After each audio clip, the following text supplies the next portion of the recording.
লাশ দাফনের পর কবরের পাশে পূর্বমুখী হয়ে দাঁড়িয়ে আজান দেওয়া জায়েজ আছে কিনা, কোরআন হাদিসের আলোকে জানতে চাই। লাশ দাফনের পর পূর্বমুখী হয়ে বা পশ্চিমমুখী হয়ে কোনো মুখী হয়ে আজান দেওয়ার কোনো সিস্টেম শরীয়তে নাই। লাশ দাফন করার পর একটা সুন্নত আছে যেটা আমরা 99% মানুষ জানি না, বলবো সেটা।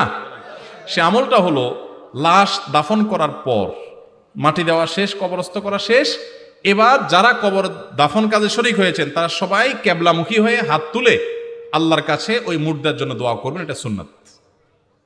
আমরা ওই ভুলভাল জায়গায় হাত তোলা তুলে নিয়ে একে মারামারি করতে পারি, কিন্তু সুন্নাত আমরা জানি না অনেকে।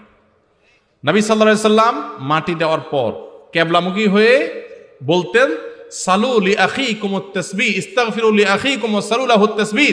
তোমাদের ভাই যাকে দাফন করলা, যে লোকটাকে এখন লাশ দাফন করলা, তার জন্য আল্লাহর কাছে এখন ক্ষমা প্রার্থনা করো আর দোয়া করো সেই যেন এখন মুনকার নাকিরের প্রশ্নের জবাবে ঈমানের উপরে ঠিকঠাক থাকতে পারে।